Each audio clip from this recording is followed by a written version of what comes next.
ഇവിടുത്തെ ഫ്രിഡ്ജിലൊക്കെ എപ്പോഴും കോഴിക്കാൽ ഇങ്ങനെ നീണ്ടിരിക്കുകയാണ്, മോർച്ചറിയിലുള്ള സാധനം ഇരിക്കുന്നത് പോലെ. ഈ സാധനം ഇങ്ങനെ നിറച്ച് ഇവിടുത്തെ ഒക്കെ ഫ്രിഡ്ജ് നിറച്ചിരിക്കുക. കോഴിക്കാലിൻ്റെ കാര്യം ഉസ്താദ് രാത്രി 12 മണിക്ക് പറഞ്ഞാൽ നമ്മുടെ ഭാര്യമാരോട്, പക്ഷേ പൂളയുടെ കാര്യം പറഞ്ഞാൽ നടക്കൂല. ഈ സാധനം ഏറ്റവും വില കുറഞ്ഞ സാധനത്തിന് വിലയില്ല, വില കൂടിയ സാധനം ഏത് സമയത്തും ഒക്കെ. അപ്പൊ ഇവിടുത്തെ കാര്യം എനിക്കറിയില്ല. അതുകൊണ്ട് ഭർത്താക്കന്മാർ മനസ്സിലാക്കേണ്ടത് ഭാര്യയ്ക്ക് ഇഷ്ടമുള്ള തൃപ്തിപ്പെട്ട ഭക്ഷണം കൊടുക്കണം. നബി തങ്ങളുടെ വാക്കാണ്, നീ കഴിച്ചാൽ അവളെയും കഴിപ്പിക്കും. നീ പട്ടിണിയാണോ, അവളും പട്ടിണി കിടക്കണം. അവളുടെ ഉത്തരവാദിത്വം ഞാൻ പറയുന്ന കൂട്ടത്തിൽ പറഞ്ഞു തരാം. നീ നല്ല പോലെ കഴിച്ചാൽ അവൾക്കും അതേപോലെ കൊടുക്കണം. ജോലിയൊക്കെ കഴിഞ്ഞു വരുന്നു, ഒരു ഹോട്ടലിൽ കയറി മസാല ദോശ അടിച്ചു. എന്റെ ഭാര്യയ്ക്ക് മസാല ദോശ ഇഷ്ടം. അവിടെ നിന്നുകൊണ്ട് ഒന്ന് കറക്കണം. മസാല ദോശ എനിക്ക് വേണോ, ഞാൻ കഴിച്ചോണ്ടിരിക്കുക. ഇല്ല, നിങ്ങൾ കഴിച്ചിട്ട് വരെ. ഞാനിവിടെ പത്തല് കഴിച്ചു, പത്തല് തന്നെ. അതിങ്ങനെ അടുക്കി ഫ്രിഡ്ജിനകത്ത് അതും സൂക്ഷിച്ച് വെച്ചിരിക്കുകയാണ്, പെട്ടെന്ന് ആവശ്യത്തിന് എടുത്തിട്ട് അപ്പളെ ചൂടാക്കി തിന്നാൻ. അപ്പൊ അങ്ങനെ പത്തല് കഴിച്ചു. നിങ്ങൾ വാങ്ങി കഴിച്ചോളി. ഇജാസത്ത് കിട്ടിയാൽ ഉഷാറായിട്ട് കഴിച്ചോളി. ഇല്ലെങ്കിൽ മെല്ലെ ഒരു പാർസൽ കൂടെ വാങ്ങിക്കൊണ്ട് അവൾക്ക് കൊടുക്കുക. നീ കഴിച്ചാൽ അവളെയും കഴിപ്പിക്കുക. നീ ധരിച്ചാൽ, വസ്ത്രം ധരിച്ചാൽ അവളെയും ധരിപ്പിക്കുക എന്ന് പറഞ്ഞാൽ അതിന്റെ അർത്ഥം എന്താ? നിങ്ങൾ നല്ല വസ്ത്രം ഭാര്യമാർക്ക് വാങ്ങിക്കൊടുക്കണം എന്നാണ് അതിന്റെ അർത്ഥം. നല്ല വസ്ത്രം നീ ധരിക്കുമ്പോൾ, നീ നല്ല അടിച്ചു പൊളിച്ച് വസ്ത്രം ധരിക്കുമ്പോൾ അവൾക്ക് ഒരുമാതിരി കീറിയ പാൻറ് വാങ്ങിക്കൊടുക്കാൻ പാടില്ല എന്നർത്ഥം. കാരണം എന്താ? ഇന്ന് മൊത്തം കീറിയ പാൻറ്റുകളാണ്. ഞങ്ങളുടെ സഹോദരിമാർ, ഞങ്ങളുടെ നാട്ടിൽ അങ്ങനെയാണ്. ഇവിടെ എല്ലാം പർദ്ദയാ. പക്ഷെ പർദ്ദ ഇട്ടിട്ട് കാര്യമില്ലല്ലോ, ബോഡി ഷേപ്പ് പർദ്ദയായിപ്പോയി. നാളെ ലാസ്റ്റ് ദിവസം പെണ്ണുങ്ങളെ കരയിപ്പിച്ചിട്ട് വിട്ടാ വരൂല. നാളെ ഉണ്ട് വിഷയം, നാളെ ഉണ്ടല്ലോ. നാളെ മരിപ്പിച്ചിട്ടല്ലേ വിടുവുള്ളൂ എല്ലാരെയും. ഇൻഷാ അല്ലാഹ് നിങ്ങളൊന്ന് ഇരുന്ന് തന്നാ മതി. എത്ര പാവം കിട്ടി മൊത്തം? ലാസ്റ്റ് ബില്ല് കൊടുക്കും ഇത് കഴിച്ചിട്ട്. അപ്പോ രണ്ടാമത്തെ ഉത്തരവാദിത്തം ഭർത്താവിന്റെ ഇഷ്ടാനുസരിച്ചുള്ള വസ്ത്രമാണ്. അല്ല നീ പോയിട്ട് ഷോപ്പിംഗ് ചെയ്യലല്ല വേണ്ടത്. ഇന്ന് അങ്ങനെയാണ്. നമ്മുടെ ഈ കണ്ണൂര്, തലശ്ശേരി, കാസർഗോഡ് അങ്ങനെ ആയിരിക്കും അല്ലേ? കണ്ണൂർ ഞാൻ പഠിച്ചതുകൊണ്ടാണ് ഞാൻ പറയുന്നത്. തലശ്ശേരിയിലൊക്കെ പഠിച്ചില്ല. അവളങ്ങനെ അങ്ങോട്ട് വിളിക്കുക, വണ്ടി വിളിക്കുക, കയറ്. അവൾക്ക് അങ്ങനെ എന്തായിരിക്കും അതിന്റെ അവസ്ഥയെന്ന് ഞാൻ പറഞ്ഞു തരാം. ഞാൻ ആയത്ത് ഹദീസ് പോയി തന്നെ പറയുള്ളൂ, ഞാൻ വെറുതെ ഞാൻ പറയില്ല. മനസ്സിലായിക്കോ? നബിതങ്ങളുടെ വാക്ക്. സ്വർഗത്തിൽ പോണോ? നമ്മൾ ഈ ഒരുമിച്ച് കൂടിയതും ഈ കല്യാണം എന്തിനാണ്? സ്വർഗത്തിൽ പോകാനല്ലേ, അല്ലാതെ ഇവിടെ അടിച്ചു പൊളിക്കാനാണോ? അല്ല, സ്വർഗത്തിലെത്താനാണ്. അതിനുള്ള വഴികളാണ് ഞാൻ പറഞ്ഞു തരുന്നത്. സ്വസ്ഥമായിട്ട് ഇരുന്നതാ പറഞ്ഞു തരാം ഇൻഷാ അല്ലാഹ്. അപ്പൊ രണ്ടാമത് വസ്ത്രം ഭർത്താവ് വാങ്ങിക്കൊടുക്കണം. ഭർത്താവിന്റെ തൃപ്തിക്കുള്ള വസ്ത്രമാണ് ഭാര്യയ്ക്ക് നമ്മൾ വാങ്ങിക്കൊടുക്കേണ്ടത്. ഇന്ന് ഒരുമാതിരി ഇറുകിയ വസ്ത്രം എന്നൊക്കെ പറഞ്ഞാൽ ആദ്യം ഗ്രീസ് പുരട്ടണം ശരീരത്തിൽ. ഗ്രീസ്, വണ്ടിയുടെ ഗ്രീസ് പറ്റല്ലേ താഴോട്ട് പോകുള്ളൂ.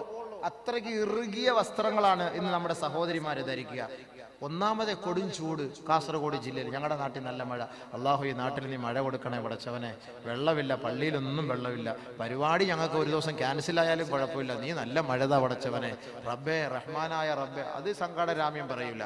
അതെന്താ നിങ്ങൾ ആമ്യം പറയാത്ത? നമ്മുടെ അബ്ബാസുക്ക നിങ്ങളെന്താ ആമ്യം പറയാത്ത? മഴയുടെ കാര്യം പറഞ്ഞപ്പോൾ ഞാൻ ഇന്ന് തുടക്കത്തിലെ ദുആയിരുന്നു മഴയ്ക്ക് വേണ്ടി. അള്ളാഹു ഭയങ്കര ചൂട്, അള്ളാഹു നീ മഴ നൽകണേ പടച്ചവനെ. അത് വലിയ അനുഗ്രഹമാണ് റഹ്മാനെ. ഈ ആയിരങ്ങൾ ഒരുമിച്ച് കൂടി ഈ പുണ്യമായ സദസ്സിൽ അവരുടെ ബർക്കത്ത് കൊണ്ട്, ഈ ഇൽമിന്റെ ബർക്കത്ത് കൊണ്ട് റഹ്മാനെ ഈ നാട്ടിൽ നീ മഴയും വെള്ളവും നൽകി അനുഗ്രഹിക്കണേ റബ്ബേ. നിന്റെ കുതിരത്ത് കൊണ്ട് നീ അനുഗ്രഹിക്കണേ റബ്ബേ. വെള്ളമില്ല പടച്ചവനെ. കുട്ടികളും കാലികളും വൃക്ഷങ്ങളും സസ്യങ്ങളും എല്ലാം ദാഹിക്കുന്നു പടച്ചവനെ, കഷ്ടപ്പെടുന്നു റബ്ബേ. നിന്റെ അനുഗ്രഹം ഒന്ന് ചൊരിയണേ നാദാ. എത്രയോ മഹാന്മാർ അന്ത്യവിശ്രമം കൊള്ളുന്ന നാടാണ് പടച്ചവനെ. റബ്ബേ, നിന്റെ അനുഗ്രഹം നീ നാട്ടിലേക്ക് ചൊരിയണേ പടച്ചവനെ. നീ കബൂലാക്കണേ അല്ലാഹുവേ. ഞങ്ങളുടെ പാവങ്ങളെല്ലാം നിന്റെ മുന്നിൽ പറഞ്ഞ് ഞങ്ങൾ പശ്ചാത്തപിക്കുന്നു അല്ലാഹുവേ. നീ ഞങ്ങളോട് കരുണ കാണിക്കണേ പടച്ചവനെ. ഞങ്ങളുടെ കുട്ടികളോട്, ഞങ്ങളുടെ മൃഗങ്ങളോട്, ഞങ്ങളുടെ സസ്യങ്ങളോട്, ഞങ്ങളുടെ വൃക്ഷങ്ങളോട് നീ കരുണ കാണിക്കണേ അല്ലാഹുവേ. ഞങ്ങൾക്ക് ആവശ്യമായ അനുകൂലമായ നിലയുള്ള മഴയും വെള്ളവും നൽകി ഞങ്ങളെ നീ സമാശ്വസിപ്പിക്കുകയും സന്തോഷിപ്പിക്കുകയും ചെയ്യണമേ തമ്പുരാനെ. ഇടയ്ക്ക് ഇങ്ങടെ ദുആരന്നോളി, അത് കബൂലാവും ഇൻഷാ അല്ലാഹ്. നമുക്ക് മഴ കിട്ടിയ വലിയ സന്തോഷമല്ലേ? അള്ളാഹു അത് കബൂലാക്കി തരുമാറാകട്ടെ. കാരണം നമ്മൾ ഒരുപാട് പെൺകുട്ടികളുടെ കണ്ണുനീരൊപ്പുന്നതിന് വേണ്ടിയുള്ള പരിശ്രമമാണ് നമ്മൾ ഇവിടെ നടത്തുന്നത്. അപ്പം അതിൻ്റെ പേരിൽ അള്ളാഹു നമ്മളെ സഹായിക്കും. വലിയ സഹായം അള്ളാഹു നമുക്ക് തരുന്നു. അതിൻ്റെ പേരിൽ അൽഹംദുലില്ലാഹ് അള്ളാഹു നമുക്ക് വെള്ളം തരും, യാതൊരു സംശയവുമില്ല. നിങ്ങൾ ധൈര്യമായിട്ടിരുന്നോളി. അപ്പോൾ ഭർത്താവിൻ്റെ അനുവാദമില്ലാതെ പോയി വസ്ത്രം എടുക്കരുത്. ഒരു ഭർത്താവ് ഇഷ്ടപ്പെടുന്ന വസ്ത്രം. അപ്പോൾ മോഡേൺ വസ്ത്രം വാങ്ങിക്കൊടുക്കാതെ അവളുടെ ഔറത്ത് മറിഞ്ഞു കിടക്കുന്ന മാന്യമായ വസ്ത്രം ഭർത്താവിന്റെ അനുവാദത്തോടുകൂടി ഭർത്താവ് വാങ്ങിക്കൊടുക്കട്ടെ. രണ്ടാമത്തെ ഉത്തരവാദിത്വം. മൂന്ന്, വലാ തളിരിബിൽ വജ്ഹ, അവളുടെ മുഖത്ത് നീ അടിക്കരുതേ, അവളെ വേദനിപ്പിക്കരുതേ. അടി ഇവിടെ ഉണ്ടോന്ന് അറിയില്ല. അടി ഞങ്ങളുടെ നാട്ടിലൊക്കെ അടിയുണ്ട് ഭാര്യയ്ക്ക്. കാരണം എന്ന് പറഞ്ഞാൽ ചില സന്ദർഭങ്ങളിൽ ഓക്ക് രണ്ട് കൊടുത്താലേ പറ്റുള്ളേ, അത്രയ്ക്ക് പ്രശ്നങ്ങളാണ്. ഉമർ റളിയല്ലാഹു തആല അൻഹു വീരനായിരുന്നു, വില്ലനായിരുന്നു. ഉമർ റളിയല്ലാഹു അൻഹുവിന്റെ ഭാര്യ ഉമറിനോട് കയർത്ത് സംസാരിക്കുമായിരുന്നു. മക്കക്കാരികളായ പെൺകുട്ടികൾ ഭർത്താക്കന്മാരോട് കയർത്ത് സംസാരിക്കുമായിരുന്നു. ഒരു ദിവസം മഹാനായ ഉമർ റളിയല്ലാഹു അൻഹു ഹബീബായ റസൂലുള്ളാഹി തങ്ങളുടെ സവിധത്തിൽ കടന്നു വന്നുകൊണ്ട് പറയുകയാണ്, യാ റസൂലല്ലാഹ് ദഇർനൻ നിസാഉ അലാ അസ്വാജിഹിൻ, ഭർത്താക്കന്മാർ, ഈ നാട്ടിലുള്ള ഭാര്യമാർ തന്റെ ഭർത്താക്കന്മാരുടെ മേൽ കയർത്തു സംസാരിക്കുന്ന നബിയെ, അതുകൊണ്ട് അവരെ അടിക്കാൻ അനുവാദം നൽകണം ഹബീബേ, അവരെ അടിക്കാനുള്ള അനുവാദം അവിടുന്ന് നൽകണം യാ റസൂലല്ലാഹ്. ഉമർ റളിയല്ലാഹു തആല അൻഹു പറയേണ്ട താമസം നബിയുനാ റസൂലുള്ളാഹി തങ്ങൾ ഫറഖസ ബിളർബിഹിൻ, ഭർത്താക്കന്മാർക്ക് ഭാര്യമാരെ അടിക്കാനുള്ള അനുവാദം നൽകി. തട്ടിക്കോ ഉമർ റളിയല്ലാഹു അൻഹു, ഉമർ റളിയല്ലാഹു അൻഹുവിന് അങ്ങനെ അനുവാദം കിട്ടിയാല് വിടുവോ സാധനം? ആരാ അത്? കാഞ്ഞങ്ങാട്ട് നിന്ന് കാസർകോട്ടേക്ക് ഉമർ റളിയല്ലാഹു അൻഹു വരുന്നു, കാസർകോട്ട് നിന്ന് കാഞ്ഞങ്ങാട്ടേക്ക് ശൈത്താൻ വരുന്നു പറഞ്ഞാല് ശൈത്താൻ കാസർകോട്ട് നിന്ന് മംഗലാപുരം വഴി നേരെ ബാംഗ്ലൂരോ മൈസൂറോ ചാടിക്കളയും. കാരണം എന്താ? ഉമറിനെ പേര് കേട്ടാ തന്നെ പേടിയാ ശൈത്താൻ. ആ ഉമർ റളിയല്ലാഹു അൻഹുവിന്റെ കൈപ്പത്തിയുമായി വരികയാണ്. എന്തിന്? അടിക്കാൻ. കൊടുത്തില്ലേ അടി ഭാര്യമാരെ, ആടി മക്കാരായ സഹാബാക്കള് മുഴുവൻ അങ്ങോട്ട് തുടങ്ങി ആടി ഭാര്യമാരെ. എന്ന് പറഞ്ഞാൽ കയർത്ത് അങ്ങോട്ട് സംസാരിക്കണം. ഇന്നും അറബിച്ച് പെണ്ണുങ്ങളുടെ സ്വഭാവം അറിയോ? ഗൾഫിൽ പോകുന്ന പെൺകുട്ടികൾ, ഗൾഫിൽ പോകുന്നവർക്കറിയാം അവിടുത്തെ പെണ്ണുങ്ങളുടെ സ്വഭാവം. അറബികള് പൈസ ആദ്യം വാങ്ങിയിട്ട് പൈസ കൊണ്ടുപോകുന്ന ഉടനെ പോക്കറ്റിൽ നിന്ന് ആദ്യം എന്ന് പറഞ്ഞിങ്ങനെ ഒറ്റ പിടിയാ. അതിനു മുമ്പ് 5000-16 റിയാൽ കിട്ടിയാൽ ഒരു 4000 റിയാൽ വണ്ടിയുടെ സീറ്റിൽ ഒളിപ്പിച്ചു വെക്കും ഭർത്താക്കന്മാര്. 6000 റിയാൽ പോക്കറ്റിൽ വെക്കും. കാരണം എന്താ? പോയ ഉടനെ കയറിഞ്ഞ് പിടിക്കും അത്. അങ്ങനെയാണ് അവിടെ. അപ്പൊ അത്രയ്ക്കും കയർത്ത് അറബികളുടെ ഒരു സംസ്കാരമായിരുന്നു, അങ്ങനെ കയർത്ത് സംസാരിക്കുമായിരുന്നു. ഭാര്യമാരങ്ങനെ കയർത്ത് സംസാരിച്ചു, ഭർത്താക്കന്മാർ അടിയും തുടങ്ങി. രക്ഷയില്ല. ഒരു ദിവസം അതാ പാതിരാത്രി അള്ളാഹുവിന്റെ റസൂലിന്റെ വീട്ടിലേക്ക് സ്ത്രീകളുടെ മാർച്ച്. ജാനു അല്ല ആദ്യം മാർച്ച് ചെയ്തത്, ജാനു ഒന്നും അല്ല ആദ്യം മാർച്ച് ചെയ്തത്.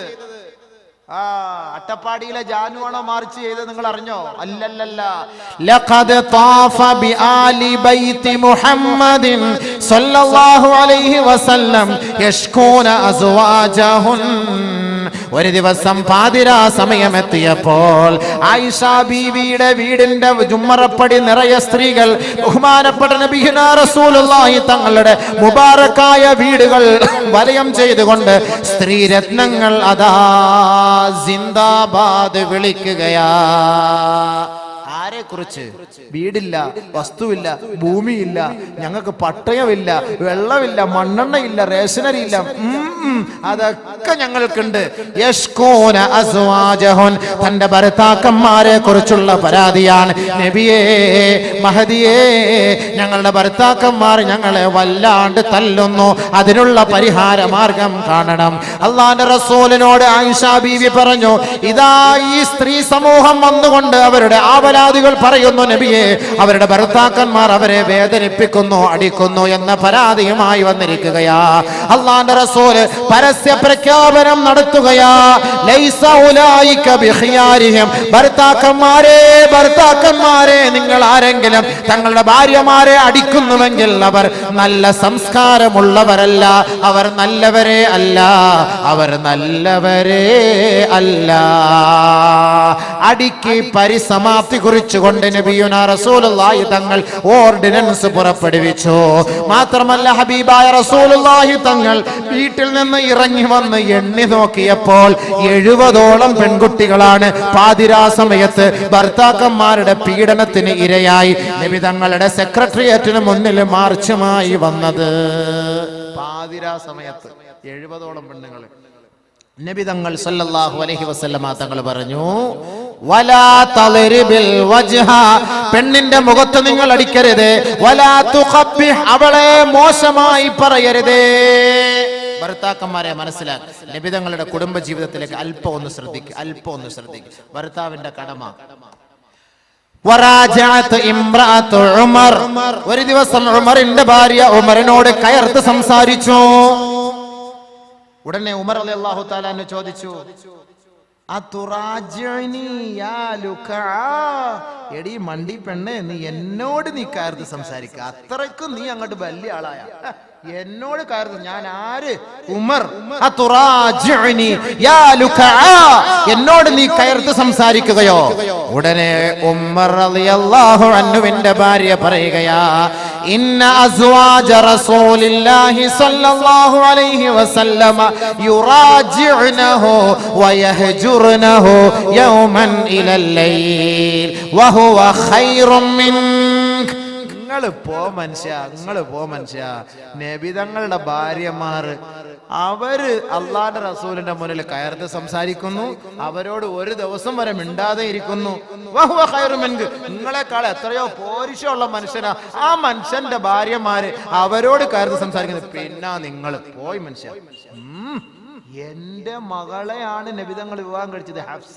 എന്റെ മകൾ നബിതങ്ങളോട് കയർത്ത് സംസാരിക്കുകയോ? പെട്ടെന്ന് ചിന്ത വന്നതാണ്. അല്ല, ഭാര്യയെ താക്കീത് ചെയ്യാൻ നിന്നില്ല.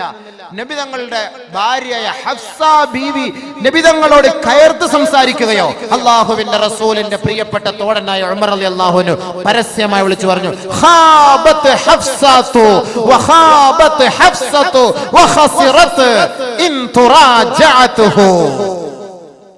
നബീന റസൂലുള്ളാഹി തങ്ങളുടെ പ്രിയപ്പെട്ട ഭാര്യ ഹഫ്സ, എന്റെ മകൾ, അവള് തൊലഞ്ഞത് തന്നെ, അവള് നശിച്ചത് തന്നെ. അവൾ നബി തങ്ങളോട് കയർത്ത് സംസാരിച്ചിട്ടുണ്ടെങ്കിൽ തൊലഞ്ഞത് തന്നെ. നേരെ ഉമർ റളിയല്ലാഹു തആല അൻഹു ബഹുമാനപ്പെട്ട പ്രവാചകന്റെ സവിധത്തിലേക്ക്, ഹഫ്സ ബീവിയുടെ വീട്ടിലേക്ക് ഉമർ റളിയല്ലാഹു അൻഹു കടന്നു വരികയാണ്.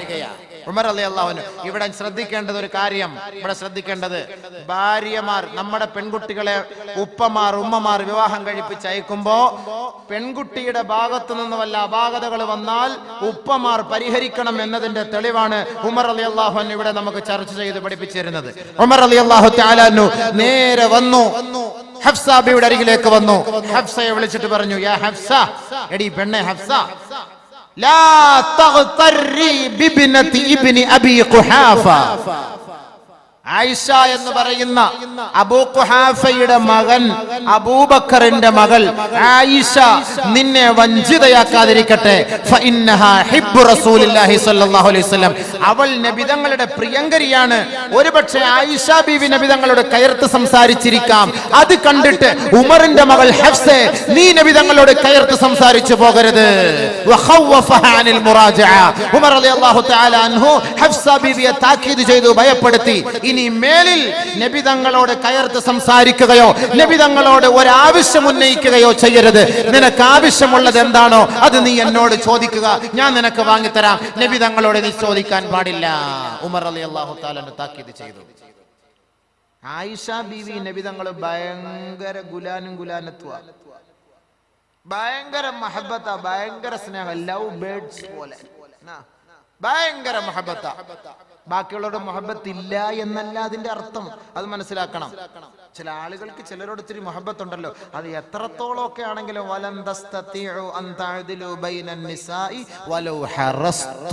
നിങ്ങൾ എത്ര ആഗ്രഹിച്ചാലും എല്ലാരെയും അങ്ങോട്ട് ഒരേപോലെ അങ്ങോട്ട് അഡ്ജസ്റ്റ് ചെയ്ത് കൊണ്ടുപോകാൻ അത് ഇത്തിരി ബുദ്ധിമുട്ടാണ്. പക്ഷേ ബാഹ്യമായ നിലയിൽ എല്ലാവരെയും ഒരേ കണ്ണുകൊണ്ടായിരിക്കും നബി തങ്ങൾ കണ്ടിട്ടുള്ളത്, കാണുന്നത്, പ്രവർത്തിച്ചിട്ടുള്ളത്. സ്നേഹം അത് ചിലരോട് ഒരു ഇത്തിരി അല്പസ്നേഹം കൂടും, അതുകൊണ്ട് ബാക്കിയുള്ളവരോട് സ്നേഹം ഇല്ല എന്നല്ല അതിന്റെ അർത്ഥം. ഭർത്താക്കന്മാരുടെ ഉത്തരവാദിത്വം, ഭാര്യമാരുടെ കടമ നാളെ പറഞ്ഞാൽ മതിയല്ലോ. ഭർത്താക്കന്മാരുടെ പറഞ്ഞ് തീരുമ്പോഴത്തേക്ക് ഏകദേശം സമയമാകും. ഭാര്യമാരുടെ നാളെ പറഞ്ഞിട്ട് മരിച്ചില്ലെങ്കിൽ നമുക്ക് കുറച്ചുകൂടെ ജീവിക്കാം, അല്ലെങ്കിൽ നമുക്ക് ഇനി അടുത്ത ദിവസം നമുക്ക് വീണ്ടും നമുക്ക് മരിപ്പിക്കാൻ ഒരു സദസ്സ് സംഘടിപ്പിക്കാം. ഇത് ആദ്യം പറയട്ടെ, സ്വസ്ഥമായിട്ട് പറയാം. കുറച്ച് പറയാമല്ലോ, ഒരു 10, 10:45 വരെ നമുക്ക് ആണുങ്ങളുടെ കുറച്ച് കല്യാണം നടക്കാൻ പോകും, മഹറിന് വന്നിട്ട് നെയ്ച്ചോറും കോഴി ബിരിയാണി അടിച്ചിട്ട് പോയിട്ട് കാര്യമില്ല. എന്താണ് കല്യാണം എന്ന് പറയണമല്ലോ. ഇവർ ഈ തന്ന ഫുലൂസിനൊക്കെ കാരണം ഉണ്ടാവണമല്ലോ. അതുകൊണ്ട് നല്ലപോലെ ശ്രദ്ധിച്ചോളി.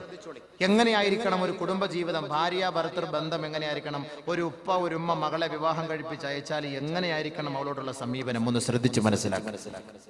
പഠിക്കാനുള്ള ഉപദേശ നസീഹത്താണ് ദീനിന്റെ വാഴ് നസീഹത്ത് എന്നൊക്കെ പറഞ്ഞാൽ ഇതൊക്കെയാണല്ലോ ബയാൻ എന്ന് പറയുന്നത്. അതുകൊണ്ട് ഇൻഷാ അള്ളാഹ് മതവിജ്ഞാന സദസ്സ് എന്ന് പറയുമ്പോൾ വിജ്ഞാനമാണ് നമ്മൾ ഇവിടെ നിന്ന് കേൾക്കേണ്ടതും പഠിക്കേണ്ടതും നുകരേണ്ടതും അത് മനസ്സിലാക്കി നമ്മൾ പോകേണ്ടതും ഇൻഷാ അള്ളാഹ്. ബഹുമാനമുള്ള സഹോദരങ്ങളെ, ബഹുമാനപ്പെട്ട നബിയുനാ റസൂലുള്ളാഹി സ്വല്ലല്ലാഹു അലൈഹി വസല്ലമ തങ്ങളും അവിടുത്തെ മഹദിയായ ആയിഷ ബീവിയും തമ്മിലുള്ള കുടുംബ ജീവിതത്തിന്റെ ചില സംഭവങ്ങൾ നിങ്ങളുടെ മുന്നിൽ ഞാൻ അവതരിപ്പിക്കാം. ഒരു ദിവസം وجرى بينها وبينه كلام ആയിഷ ബീവിക്കും നബി തങ്ങളുടെയും ഇടയിൽ ഒരു ദിവസം ചർച്ചയുണ്ടായി. ഭാര്യയും ഭർത്താവും തമ്മിൽ വഴക്കുണ്ടാകും. അതിന്റെ തെളിവാണ് ഞാനിപ്പോ ഈ പറഞ്ഞത്. ഭാര്യയും ഭർത്താവും തമ്മിൽ വഴക്കുണ്ടാകും, സംസാരമുണ്ടാകും. പക്ഷെ എങ്ങനെയായിരിക്കണം ആ സംസാരത്തെ നാം അതിജയിക്കേണ്ടത്? ഒരു ദിവസം ആയിഷ ബീവിയും ഹബീബായ റസൂലുള്ളാഹി തങ്ങളും ചർച്ചയിലാണ്. ശബ്ദകോലാഹലം, വഴക്കുണ്ടായി. വജറാ ബൈനഹാ വബൈനഹു കലാം.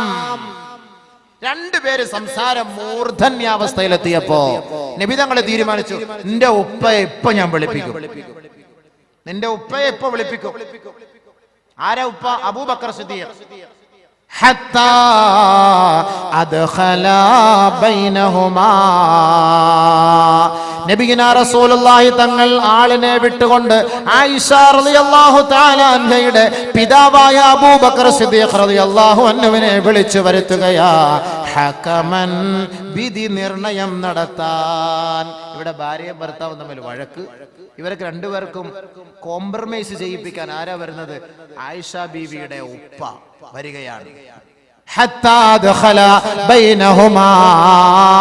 അവർക്കിടയിൽ അബൂബക്കർ കടന്നു വരികയാണ്. ഹകമൻ, ജഡ്ജിയായി അബൂബക്കർ സിദ്ദീഖ് റളിയല്ലാഹു അൻഹു വന്നു. നബി തങ്ങൾ ആയിഷ ബീവിയോട് പറഞ്ഞു, തുകല്ലിമീന ഔ അതകല്ലമു.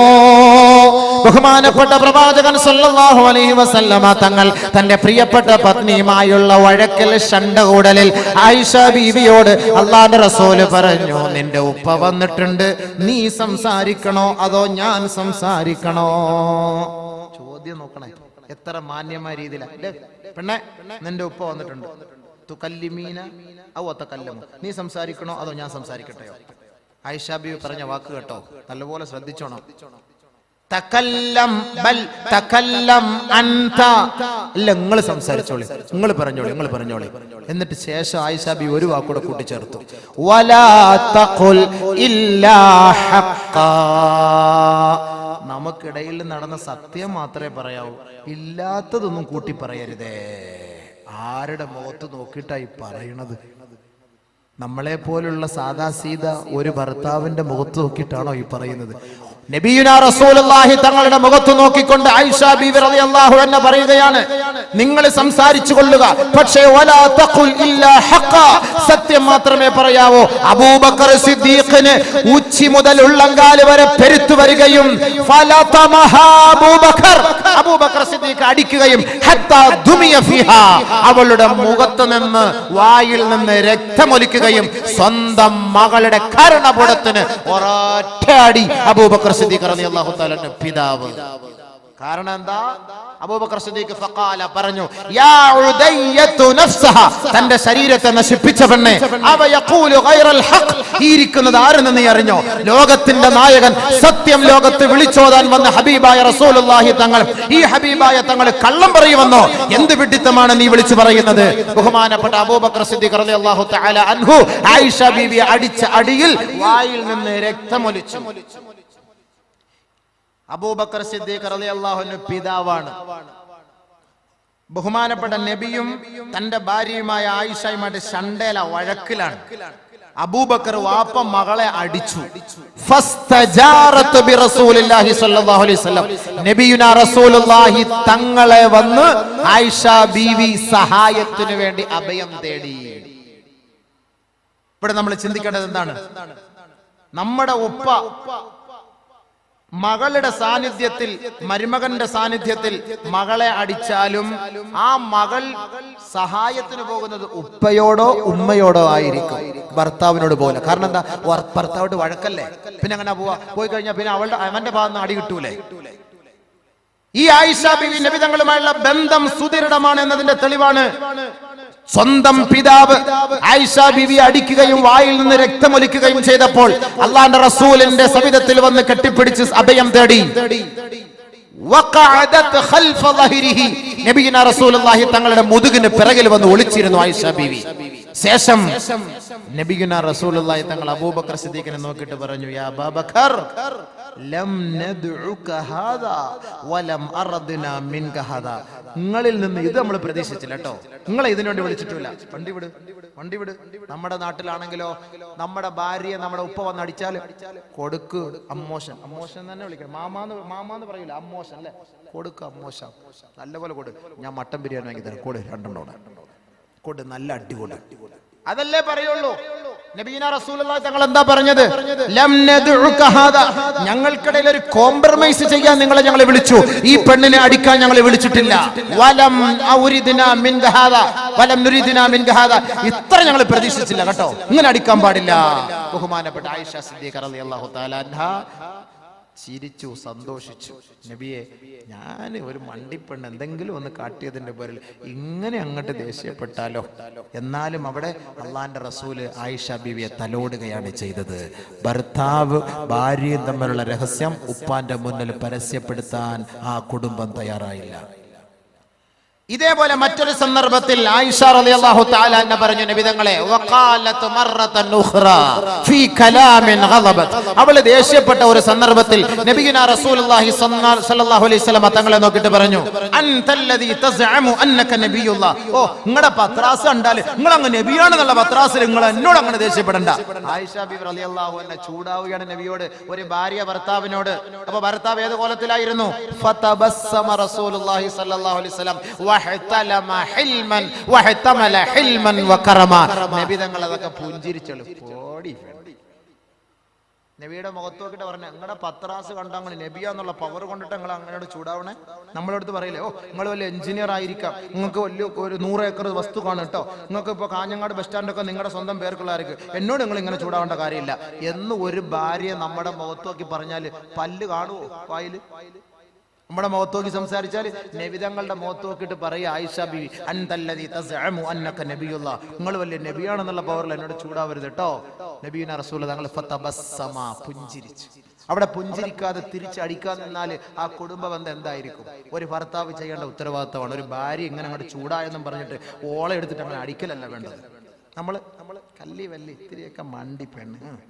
മറ്റൊരു സംഭവം പറയട്ടെ, ബഹുമാനമുള്ള സഹോദരങ്ങളെ, ഒരു ദിവസം ആയിഷ റളിയല്ലാഹു തആല അൻഹ ബഹുമാനപ്പെട്ട അവിടുത്തെ മാതാവിന്റെ സവിധത്തിൽ റസൂലുള്ളാഹി സ്വല്ലല്ലാഹു അലൈഹി വസല്ലമ തങ്ങളുടെ നെഞ്ചിൽ ഒരടി, വദഫഅത് ഫീ സദ്രി റസൂലില്ലാഹി സ്വല്ലല്ലാഹു അലൈഹി വസല്ലം, അല്ലാഹുവിന്റെ റസൂലിന്റെ നെഞ്ചിൽ ഒരടി അടിച്ചവ ആയിഷ റളിയല്ലാഹു തആല അൻഹ ഫസബറത്ഹാ ഉമ്മുഹാ. ഉടനെ ആയിഷ റളിയല്ലാഹു തആല അൻഹയുടെ മാതാവ് ആയിഷ ബീവിയെ ശകാരിക്കുകയാണ് ചെയ്തത്. ഫസബറത്ഹാ ഉമ്മുഹാ, എടി പെണ്ണെ, നീ ആരുടെ നെഞ്ചിലടിച്ചത്? നബിയുനാ റസൂലുള്ളാഹി തങ്ങളുടെ നെഞ്ചിൽ അടി കൊടുത്ത ആയിഷ ബീവി. അടിക്കാന്ന് പറഞ്ഞാൽ അവിടെ വേദനിപ്പിച്ചിട്ടല്ല, ഒരു തള്ള് അല്ലെങ്കിൽ ഒരു അമർത്ത്, ഒരു നെക്ക് അങ്ങനെ കൊടുക്കുക.